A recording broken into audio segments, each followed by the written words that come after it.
Hola, ¿qué tal? ¿Cómo están? Espero que estén bien y de buenas.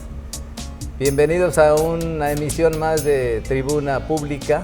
Yo soy Tomás Chávez y como siempre nos acompaña Joana Garibay, especialista en economía y finanzas, y también el litigante Pedro Cerón. Muchas gracias por acompañarnos, muchas gracias a ustedes también por estar con nosotros. El día de hoy es el programa de Joana. Le vamos a preguntar varias cosas que tenemos duda el público sobre la economía, incluso la familiar. Pero para empezar, Joana, quisiera yo preguntarte, ¿qué es la microeconomía? ¿Qué es la macroeconomía en términos llanos para que el público, así como yo, que somos de la calle, entendamos qué es eso? Claro que sí, de hecho tuve una maestra muy especial en la universidad. Ella nos enseñaba que si tú no puedes explicar la economía en términos de A, B y C a cualquier persona, si tú no le puedes explicar economía a tu abuelito, es porque no entendiste nada de la economía. Entonces, para ir muy breves, la economía no es más que el estudio de la asignación de recursos en las sociedades. Se divide en microeconomía y macroeconomía. La microeconomía va más enfocada a los individuos y empresas en el ámbito local, y la macroeconomía, el enfoque nacional y global e interseccional de los países en la economía mundial. Cuando hablas del ámbito local, ¿estás hablando de la casa o del pueblo o del estado? Claro, pues podemos hablar del ámbito local de muchas formas, iniciando por cómo consumimos en nuestra casa, nuestros hábitos de consumo y más que nada los hábitos de producción de un país. ¿Qué es lo que hacen? Si se enfocan más a mano de obra, importaciones, exportaciones, cuál es su fuerte y su producción. Ok. Y pues bueno, aquí como para arrancar, podemos hablar de, en el caso específico de México, que estos elementos que tú estás manejando tendrían que ver con cuáles son las fuentes de divisas, que en este caso sería los migrantes, turismo, petróleo, y a partir de ahí, ahora sí que toda esta derrama económica que llega al país, de la manera en cómo se administra y cómo se va asignando, ¿verdad? Así es. Y pues de hecho en la macroeconomía, bueno, tú mencionaste, ¿me repites? Dijiste remesas. Las remesas. Remesas, petróleo y turismo, que tengo entendido que Así son es. las más... En México son las más grandes y en el mundo podemos, bueno, para ver la situación de la economía mundial, podemos fijarnos en los metales, en el petróleo y en los alimentos también. Pero bueno, aquí obviamente vamos a hablar un poquito de lo macro y después nos vamos a la economía de aquí de nosotros, o sea, la individual. Estamos hablando que cada país, obviamente por sus características en todo aspecto, tendría que contar con tiene basa su economía en distintas situaciones. Desde tu punto de vista como especialista, ¿existe una que sea más eficiente que otra? Pues en realidad estas situaciones se deben a muchísimas cosas. Por ejemplo, vamos a tomar Japón y México. México es un país que por su territorio y por cómo está ubicado geográficamente tiene la capacidad de producir cosas diferentes que las que puede producir Japón, que es una isla muy pequeña con tal vez muy poca tierra fértil. O sea, entonces cada país se va a inclinar a lo que tiene, ¿no? Así es. Por ejemplo, Centroamérica es productora de plátanos. Entonces su economía está basada en los plátanos. El maíz, bueno, en la agronomía tenemos tres grandes semillas que nos indican cada región. Es el maíz en Latinoamérica y en América en general, el trigo y el arroz. Entonces son... Está como que por continentes, ¿no? Maíz, bueno, México no es el primer productor, aunque nosotros lo dimos al mundo. Tengo entendido que es Estados Unidos o Canadá, ¿no? Sí, Estados Unidos es el primer productor de maíz, pero porque es el primer consumidor.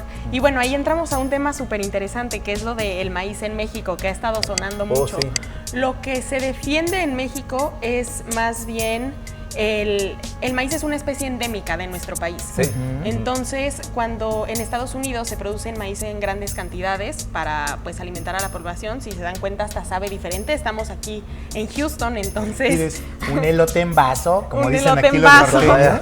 y al final sabe dulce. No ¿Sí? es el mismo elote. Entonces estás creando una desventaja económica y de competencia porque un país lo está produciendo de manera endémica y un país lo está produciendo de manera pues industrial.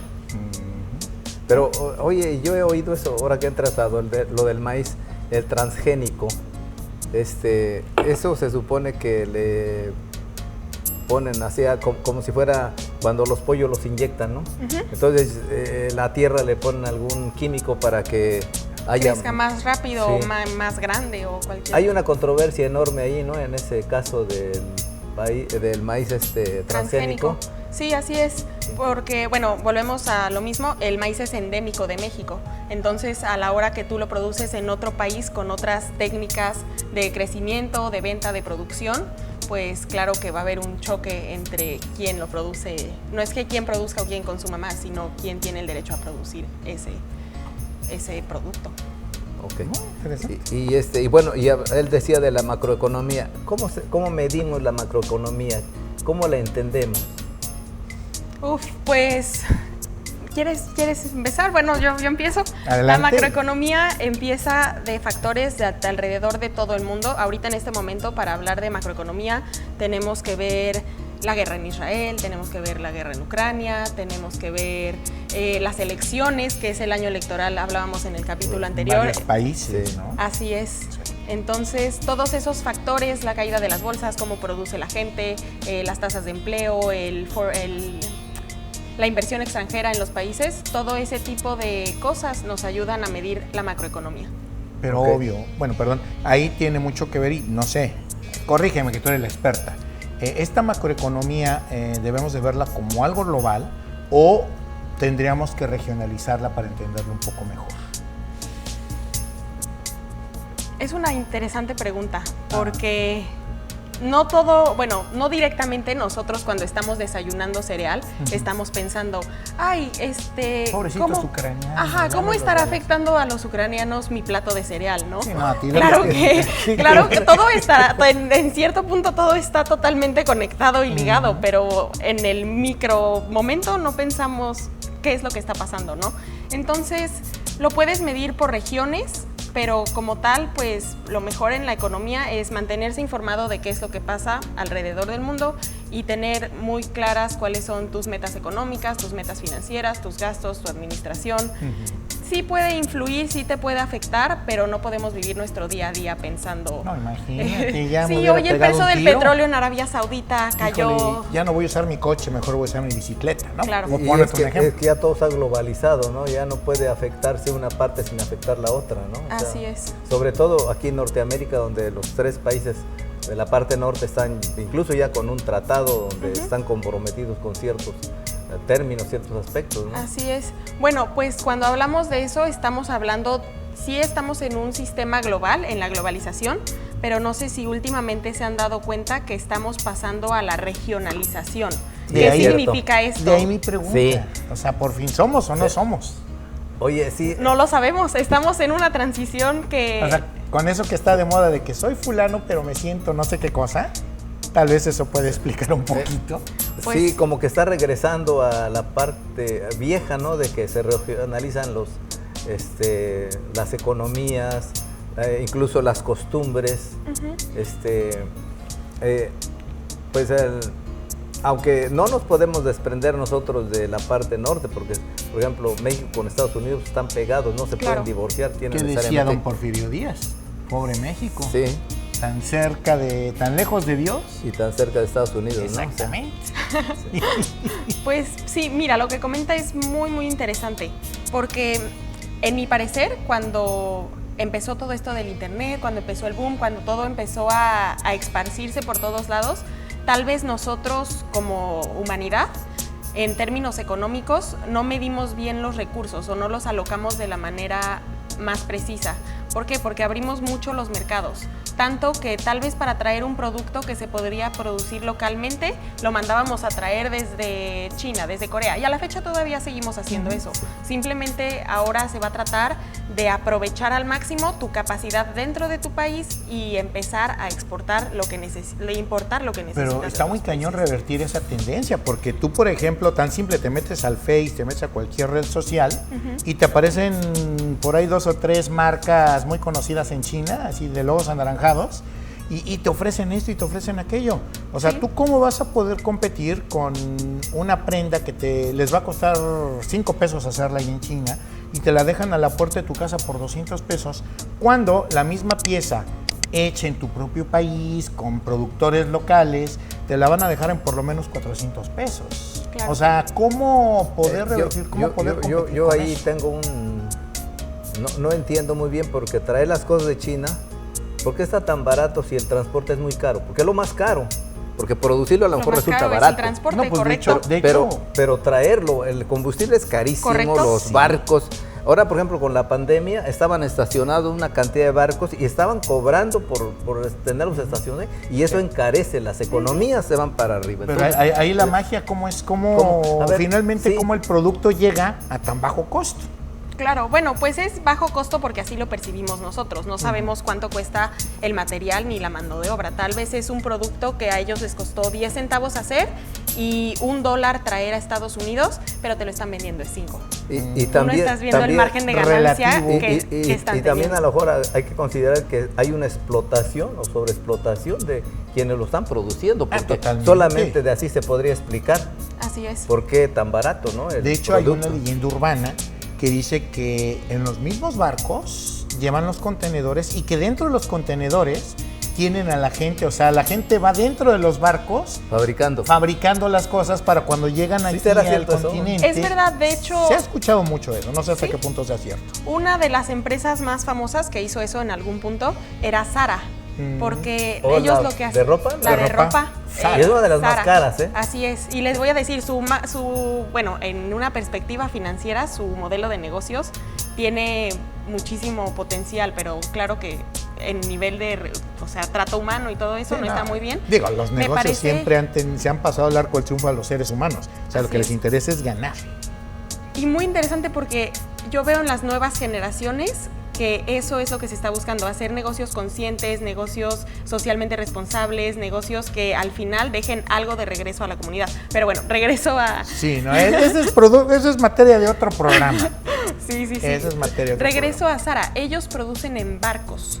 Entonces lo que hacen es que van subiendo, van avanzando alrededor del mundo en diferentes barcos, se paran en un puerto, suben tela, incluso también suben mano de obra. Oye, te vamos a pagar por vivir aquí 5 meses, vas a comer, vas a dormir, pero vas a estar cosiendo y haciendo ropa. Ah, sí, perfecto, se suben y pónganle que bajan en Brasil una carga de ropa y suben más tela y van a México y la bajan y están produciendo en aguas internacionales. Oye, pero ese Eso no es es... Y no, ahí viene un tema bien Oye, grande, y que no, eso- prestaciones, Sí, impuestos. eso es lo que te iba a decir. y- No se podría considerar eso como una esclavitud moderna.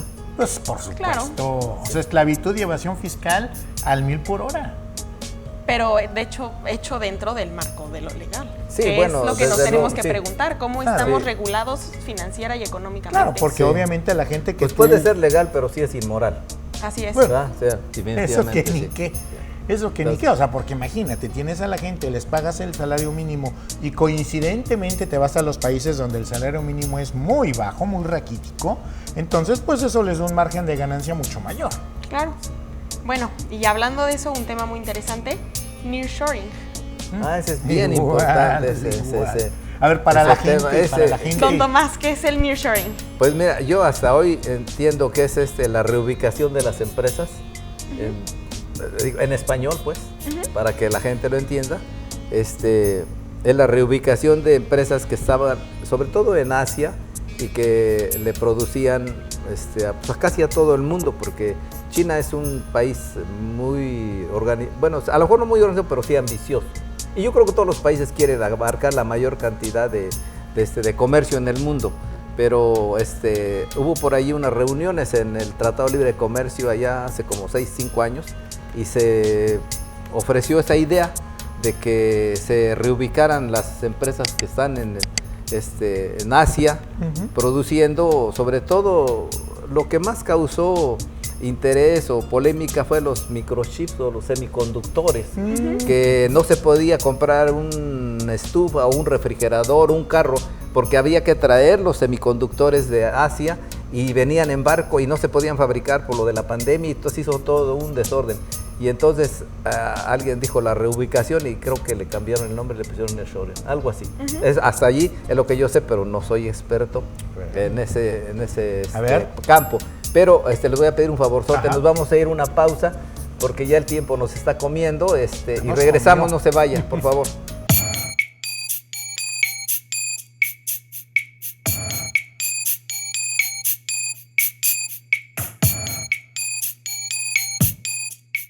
¿Quieres promover tu negocio, producto o servicio y no sabes cómo? Provicom TV es la única productora y agencia de publicidad desarrollando estrategias y campañas publicitarias y plataformas digitales. ¿Quieres abrir tu propio canal de YouTube para monetizar en poco tiempo? Contáctanos. Aquí te decimos cómo hacerlo. Provicom TV, sirviendo al mercado de Texas desde 1992.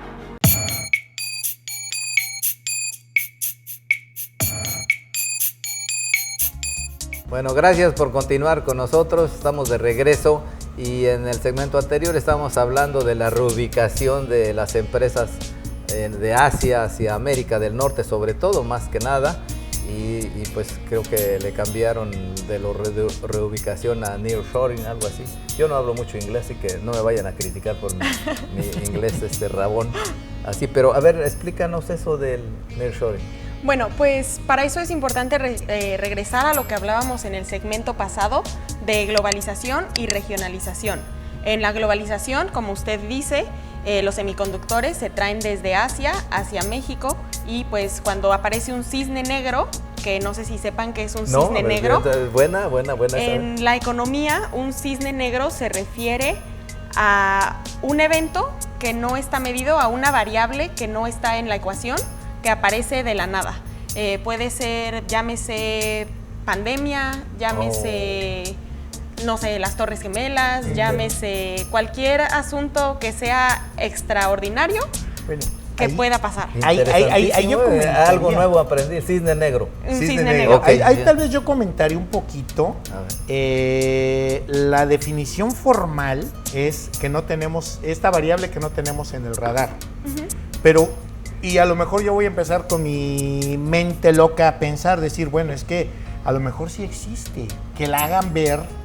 Digo, ya estoy hablando como los que siempre buscan... Un conspiranoide, un conspiratorio. Me voy a abrir bien conspirador, pero aparentemente no existe algo que, como tú lo comentas, la pandemia, las Torres Gemelas, que aparentemente nadie sabía que iban a suceder.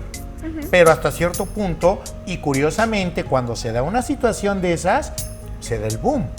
Claro. O sea, para algunos sectores, ¿no? No, obviamente por los beneficiados. Precisamente cuando dicen un cisne negro vino y milagrosamente influyó para que la economía estuviera bien, y ese cisne negro fue que se cayeron las torres.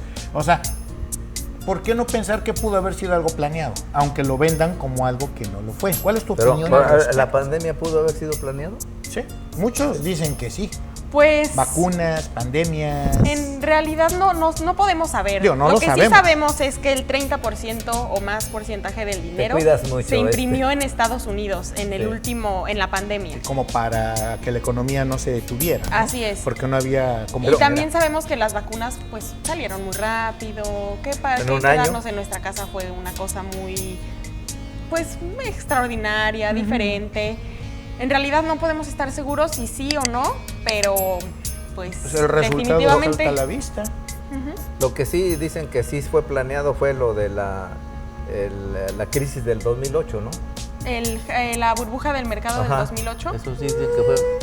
Pues que mencionan por ahí, incluso hay hasta una película de actores que obviamente no los que lo hicieron, ¿verdad? Pero sí hay una película donde planearon todo eso, cómo se iba a caer las inversiones, la bolsa, sobre todo las inversiones en los bienes raíces.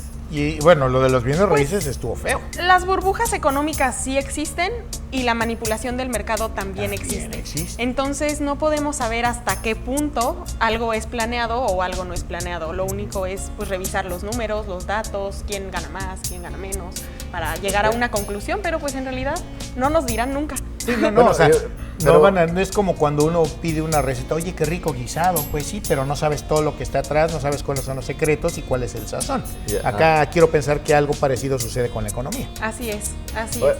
Yo creo que en el caso de lo de la pandemia o de problema que vivimos los 2 años pasados, yo creo que sí, algunas empresas se hicieron millonarias, no solo ricas, sino millonarias. No, claro. Sobre el todo que hace el gel, laboratorios. el que hace las mascarillas, los laboratorios ganaron millones, los funerarias. Y en las guerras, los que hacen la economía de guerra. Los que, claro, está Digo, la economía Estados de Unidos, guerra. mucha de su riqueza se debe a ese tipo de industria. Y no deja de ser economía también, ¿no? Así es. Bueno, una pregunta que sería muy interesante es, ¿hasta dónde la economía se intersecta con lo que es moral y lo que no es moral? Es que la economía siempre ha sido, la mayoría de los casos, claro. cuando es realmente productiva, no es tan moral que digamos. O sea, ya cuando tú te vas a una economía más moral, más social, es cuando se da esa situación de que no es negocio. ¿Por qué? Porque obviamente el que organiza tiene que andar repartiendo, la sociedad, los beneficiados también. Exactamente. Dinamarca.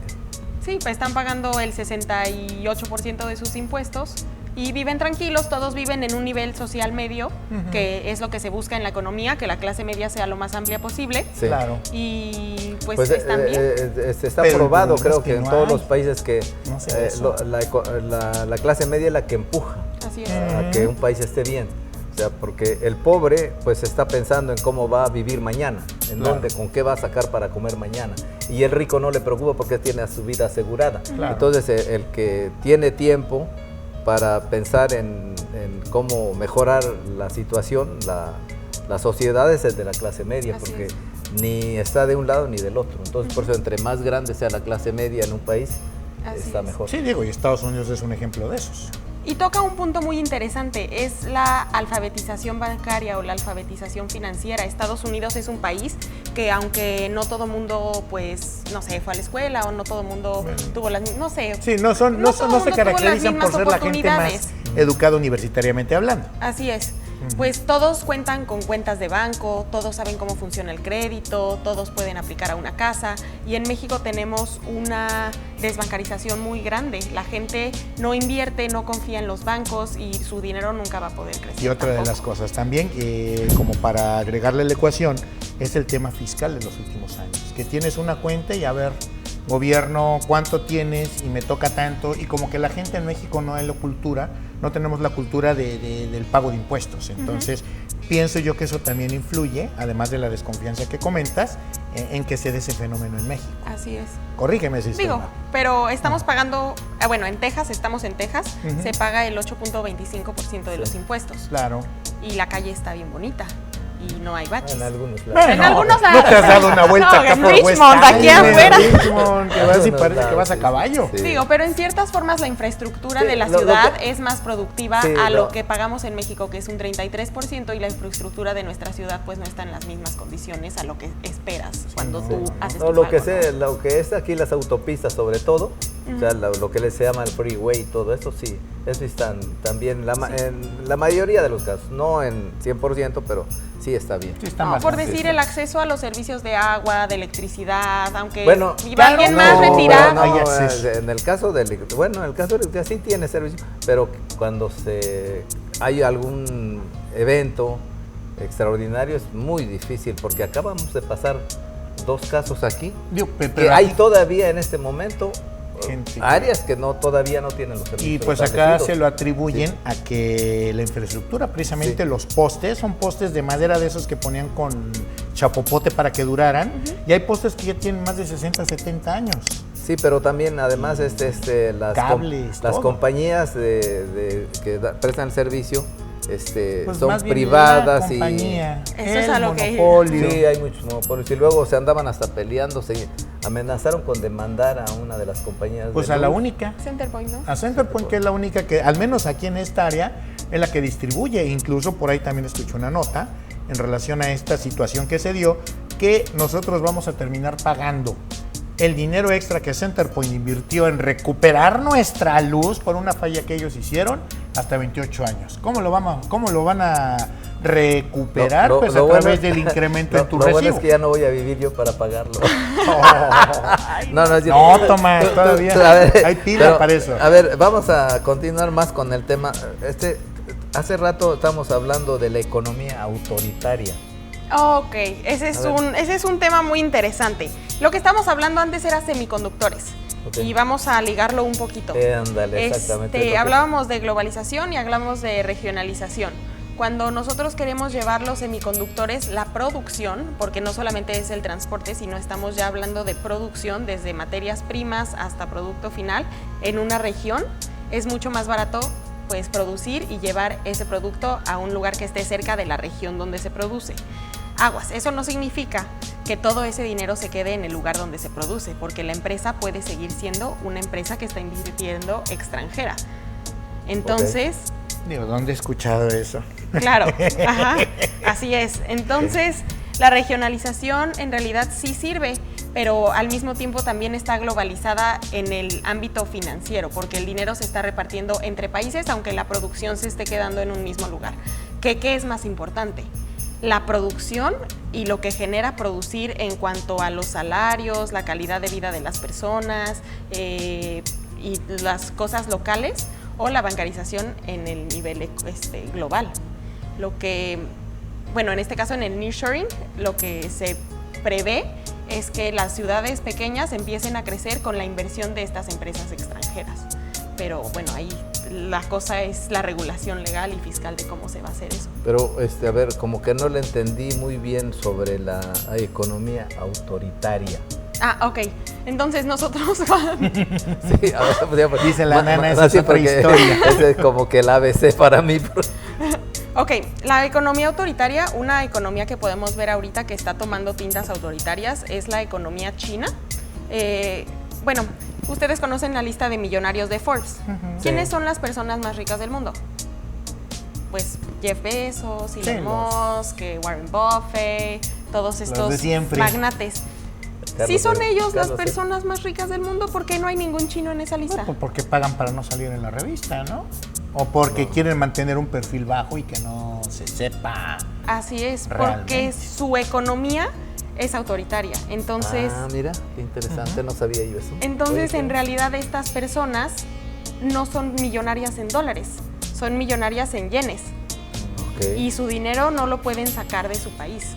O sea, un millonario no se puede venir a Estados Unidos y decir, el día de hoy saco yo todo mi dinero y lo mando a tal lugar. Obviamente todo el mundo tiene paraísos fiscales así, pero un millonario no puede decir en China, yo quiero sacar todos mis yenes, porque el gobierno dice, no, tu dinero se tiene que quedar aquí para seguir produciendo dentro del país. Pero, por ejemplo, yo he escuchado historias... Oye, pero espérame, Pedro, no quiero detenerme aquí porque yo no sabía eso de economía autoritaria y ahorita ya me diste luz.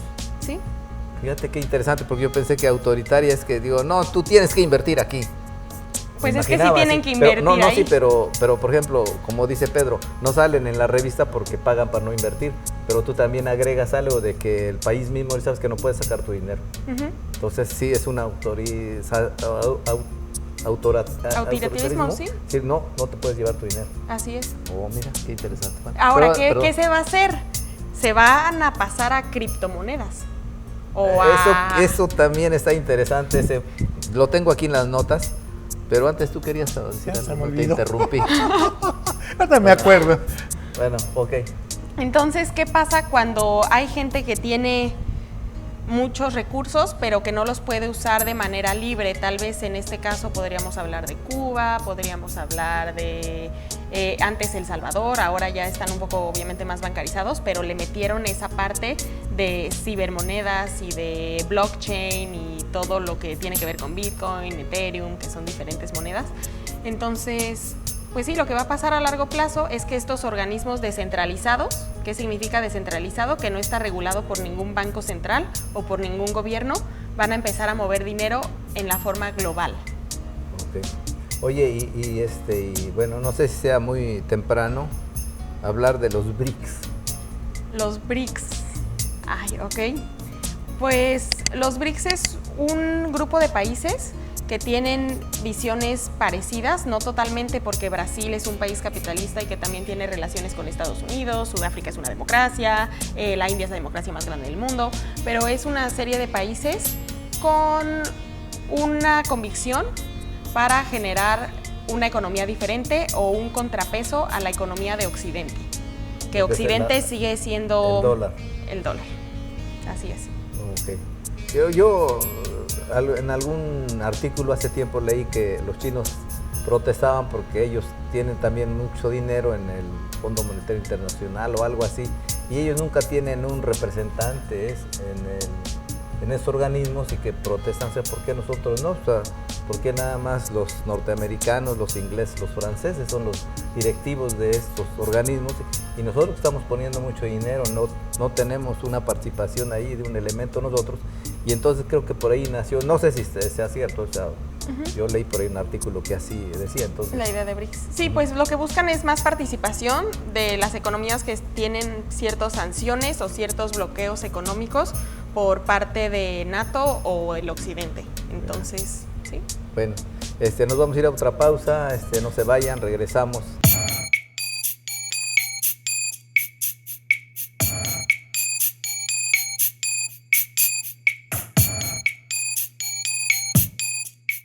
¿Quieres promover tu negocio, producto o servicio y no sabes cómo? Provicom TV es la única productora y agencia de publicidad desarrollando estrategias y campañas publicitarias y plataformas digitales. ¿Quieres abrir tu propio canal de YouTube para monetizar en poco tiempo? Contáctanos. Aquí te decimos cómo hacerlo. Provicom TV, sirviendo al mercado de Texas desde 1992.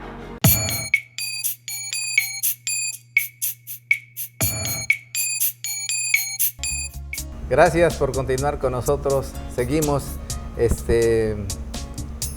La señorita Garibay nos iba a explicar sobre el Producto Interno Bruto, pero antes tenías un tema muy interesante que yo lo ignoro totalmente, el famoso cisne verde, ¿no? El cisne verde. A ver. Sí, está. ¿Tú has oído hablar de eso? Nunca. Ahora vamos a escuchar aquí a la estudiosa del tema.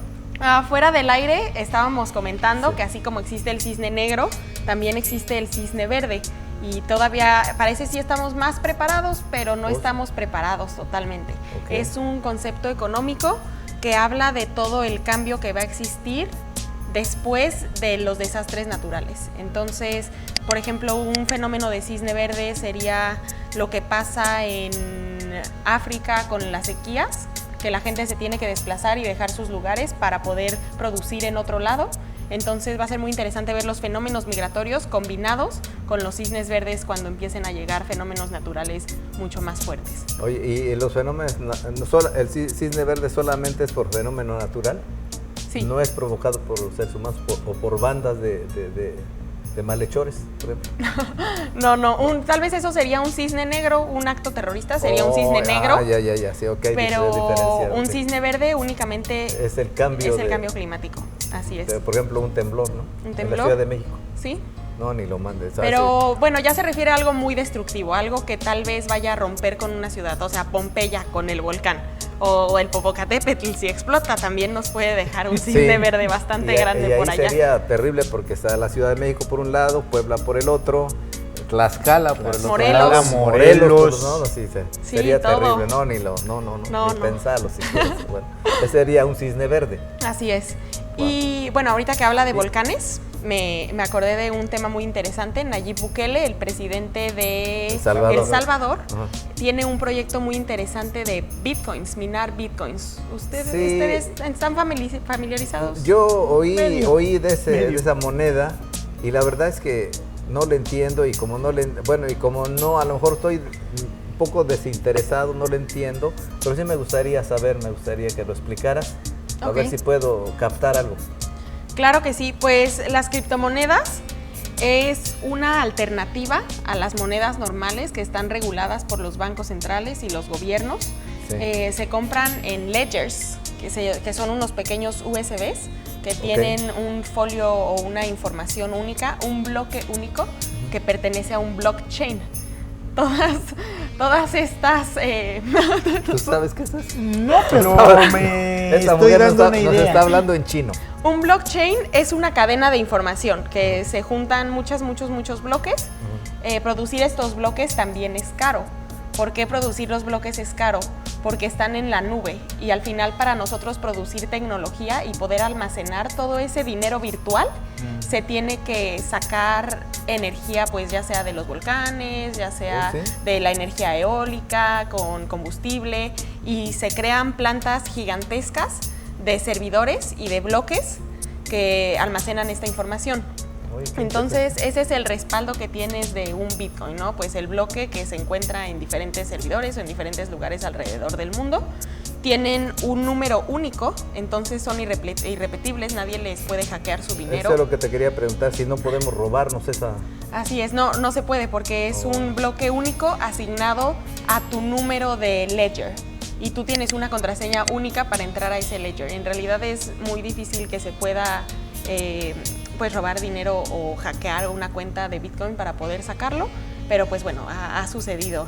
Okay. Ese es lo que El Salvador puso en práctica, creo, ¿no? Algo así, o no sé si ya está o... Así es, ellos lo que quieren hacer es sacar de la energía como geotérmica que produce el volcán para crear esa electricidad y empezar a hacer servidores de Bitcoins. ¿Qué va a pasar o qué pasa? ¿Quiénes usan estos Bitcoins? Eso es muy interesante. ¿Quién usa los Bitcoins? Gente joven. Sí. Gente que no puede mover su dinero de un país a otro, llámese un rico que vive en la tecnocracia china.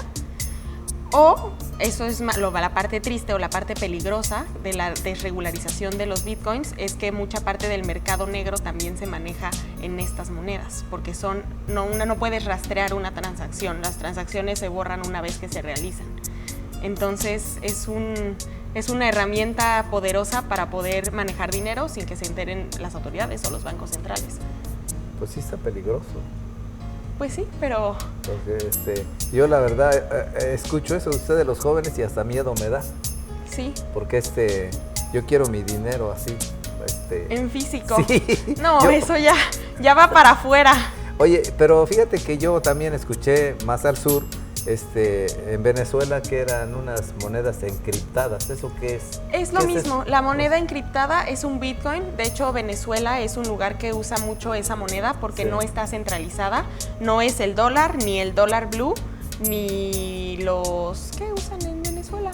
Los bolívares. Sí, ¿verdad? Bolívares. Sí, los bolívares. Ni son bolívares. Son monedas que ellos les ponen el precio a las cosas y al final crean su oferta y su demanda basado en cuánto cuesta la moneda, porque esta moneda se cotiza, puede subir un día y puede bajar otro día porque se maneja en el mercado de la oferta y la demanda.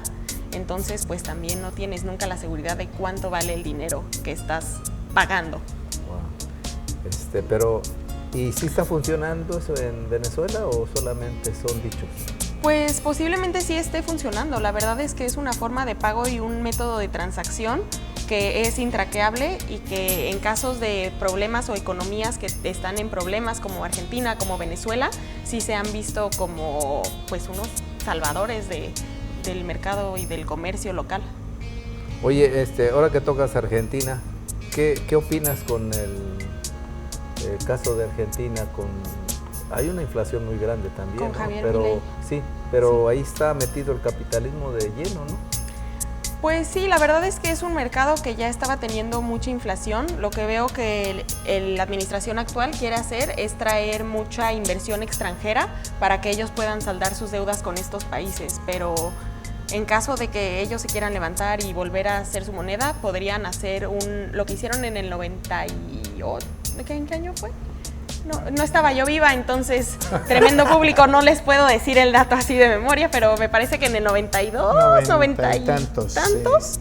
Se le quitan los 3 ceros al peso. En México, eso fue en el 94 o 95. ¿94? No, fue en el 80 y... No. Fue a principios de los 90. A principios de los 90. 93. Sí, estaba $3,000, $3,000 el dólar, y le quitaron. Y desinflaron la moneda totalmente. Sí, le quitaron 3 ceros, se quedó en 3. En 3 pesos el dólar, y luego vino el cambio de gobierno. Ahí estuvo interesantísimo, casos muy buenos. Vamos a hacer un paréntesis. Estaba de secretario de Hacienda Pedro Aspe Armella, con Salinas de Gortari. Viene el cambio y queda Cedillo, y Jaime Serra Puche sustituye a Pedro Aspe como secretario de Hacienda. algo pasó, él toma posición Zedillo el 1 de diciembre y el 10 de diciembre se cae el peso a creo 3.50, 4.50, algo así, cerca de 5 pesos el dólar, y pues tronó la economía. Entonces la administración nueva dijo, no, es que me dejaron la economía colgada de alfileres. Y contesta la anterior administración, sí, pero tú le quitaste los alfileres.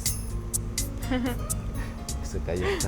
Sí, te la dejé con alfileres, pero tú se los quitaste. Pues sí. Y entonces le costó el trabajo a Serra Puche.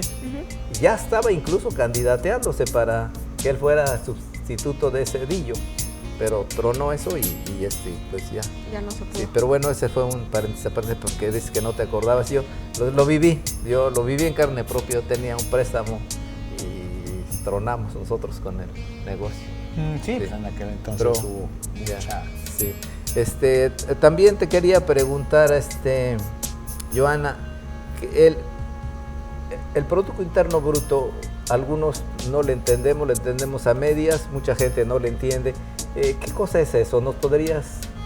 Claro, el Producto Interno Bruto es algo muy sencillo. Bueno, las más importantes cosas en nuestra ecuación sería el consumo, cuánto compra y cuánto consume la gente dentro del país. Ajá. La inversión, cuánto invierte el gobierno o entidades externas en el Producto Interno Bruto.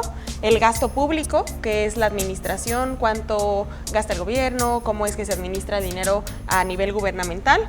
Y la I y la E, que son importaciones y exportaciones. Okay. Esos son los 4 componentes que usamos para medir de forma muy básica el Producto Interno Bruto. Ok, y luego, ahora, no sé si tú quieres preguntar algo. Y luego, la inflación. Pues sí sabemos que es el aumento de los productos, ¿no? Cuando nos cuesta más, en forma doméstica, pues sabemos que estamos pagando más por el kilo de huevo o de tomates o lo que sea. Pero si nos pudieras explicar también un poquito con palabras llanas, que el público le entienda, que nuestra audiencia le entienda, ¿qué es la inflación? ¿O cómo la podemos controlar o cómo la podemos entender? La inflación es nada más que el aumento de los precios en los bienes y los servicios, que es lo que usted está explicando. Para entender la inflación tenemos que entender la producción de un país. Okay. Está muy basada en el poder adquisitivo de las personas, las tasas de interés que las imponen los bancos centrales y por último las políticas económicas que se impone en el gobierno. Entonces la inflación se controla más que nada en el nivel gubernamental, quitándole o dándole valor al dinero, sacándolo o metiendo más dinero en circulación. Okay. ¿Y no se puede controlar con producción? ¿Cómo? Es decir, si no hay oferta, si no hay un producto que yo requiero, si no lo hay, va a aumentar de precio. Claro. Y esa es inflación, ¿no? Sí. Pero inflación en ese producto. También podemos irnos por productos. Ahorita hay una inflación muy grande en teléfonos, computadoras, todo el tipo de electrónicos, por el tema de los semiconductores, el litio. En ese caso está muy inflado el precio de los electrónicos, ¿no? Okay. Pero en otro lugar puede ser que sea muy barato porque está producido ahí mismo o porque tienen más acceso a este local. Entonces, cambia dependiendo del producto, pero la inflación en general nada más es para medir un país, aunque sí puedes tener inflación en diferentes cosas a nivel microeconómico. Sí.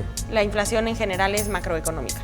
Ok, pero yo por lo general lo que me he enterado o lo que he oído es que siempre dicen aumentó la tasa o bajó la tasa para controlar la inflación. Casi siempre se menciona eso, que la FDA o algo así aumentó un medio punto o lo que sea para disminuir o para controlar la inflación. Y eso es el valor del dinero, ¿no? Es lo que entiendo yo, que aumenta su precio o disminuye su precio. Pero también si tenemos, como tú dices, productos en particular, si algunos se producen más, no serían tan caros. Pero si un país, digamos que se dedica a producir internamente lo que necesita de consumo, pues también de esa manera se podría controlar la inflación, ¿no? ¿O no? Así es, pues la inflación se puede controlar produciendo localmente, Sí. pero no todas las regiones geográficas pueden producir lo mismo. Regresamos al caso de México y Japón. En México puedes tener 100,000 cabezas de ganado para que coma toda tu población sin ningún problema, Ok. pero en Japón no tienes el espacio para mantener a estas 100,000 cabezas de ganado para que coma tu población.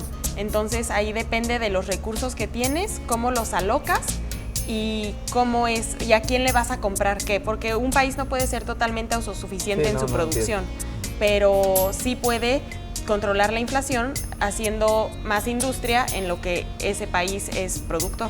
Yo creo que entonces, en ese sentido, así como me lo explicas, México está privilegiado. México es un país muy privilegiado porque Sí. aparte geográficamente tenemos salida a los dos mares. Nada más que no tiene privilegios por sus autoridades. Porque si no, no estaríamos donde estamos. Seríamos Digo, primero. no, o sea, pobres, o sea, yo quiero que México...